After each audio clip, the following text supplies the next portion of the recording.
Have you ever wondered why the gods created Goddess Durga and what made her the only power strong enough to stop Mahishasura?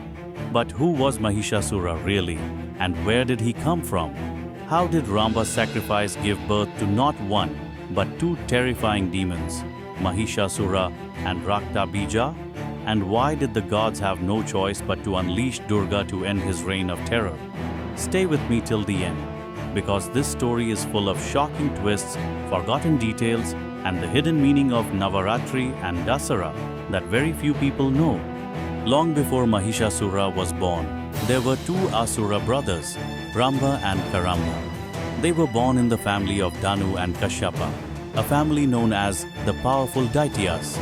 Both brothers wanted to continue their family line and prayed for children who would one day rule the universe. So, they began severe tapas to gain this blessing. Karamba stood in water, meditating without moving. Ramba sat among 5 fires, praying with full focus. But Indra, king of the gods, grew afraid of their growing power. He disguised himself as a crocodile and pulled Karamba under the water, killing him. Then Indra went after Ramba. But this time, Agni, the fire god, saved him.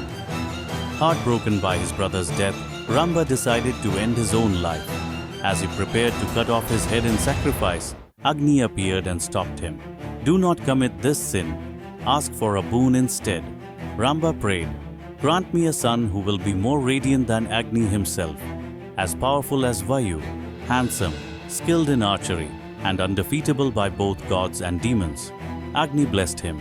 "You will have such a son with the woman your heart desires." On his way home, Ramba saw a beautiful she-buffalo, Shamala. Unknown to many, Shamala was actually a cursed princess. Ramba married her, and soon she became pregnant. But fate was cruel. One day, another buffalo attacked Ramba in jealousy. In the fight, Ramba was gored to death by its horns. Grief-stricken, Shamala jumped into Ramba's funeral pyre and gave up her life.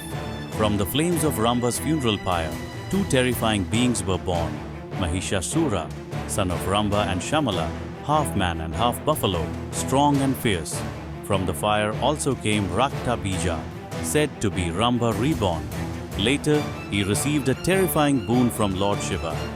Every drop of his blood that touched the ground would give birth to another demon, just as strong as him. As Mahishasura grew, Mahishasura was powerful, but he wanted more. He wanted to live forever. He prayed to Lord Brahma with deep meditation for many years. Finally, Brahma appeared.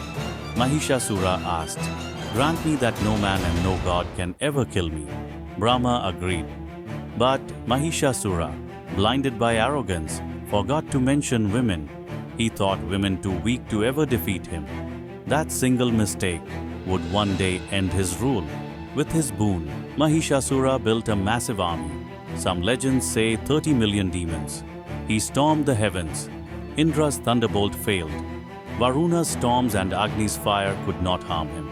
The gods were defeated and thrown out of heaven. Mahishasura declared himself lord of the 3 worlds, heaven, earth and the underworld. The gods, desperate, went to Brahma, Vishnu and Shiva for help. The Trinity knew that no man or god could defeat Mahishasura, so they combined their divine energy, creating a blinding light. From that light, Goddess Durga was born. She was radiant, fierce and divine. Each god placed his weapon in her hands. Shiva gave his trident, Vishnu gave the Sudarshana chakra, Indra gave the thunderbolt, Agni gave a spear of fire, Varuna gave a conch mounted on a lion. Durga roared, a roar that shook the heavens. She was born for one reason, to defeat Mahishasura. Durga confronted Mahishasura. What followed was a war so fierce, it lasted 9 days and 9 nights. As a buffalo, Mahishasura was pierced by her spear. As a lion, he was cut down by her sword. As an elephant, she threw him to the ground. When he came as a warrior, she smashed him down with her mace. Each time he changed form, she struck him down. The gods watched in awe, chanting her praises. On the 10th day, Mahishasura appeared in his real buffalo form. He let out a roar so loud that even the mountains trembled. Durga jumped from her lion, struck him with her trident, and pinned him to the ground. As he fought and tried to break free, she pressed her foot on him, and with one swift strike of her sword, cut off his head. Mahishasura was finally defeated.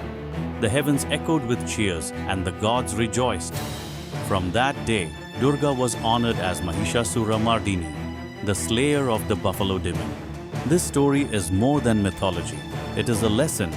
Mahishasura represents ego, pride, and animal instincts. Raktabija represents desires that keep multiplying if not controlled. Durga represents Shakti, the divine energy that destroys both outer and inner demons. This is why we celebrate Navaratri, 9 nights remembering her great war. And on the 10th day, Dasara, we celebrate her victory, the victory of truth over arrogance, of light over darkness. Now you know the story, from Ramba's sacrifice to the rise of Mahishasura and Raktabija, and finally Durga's victory. If you like this story, subscribe for more untold tales of Hindu mythology. Thanks for watching.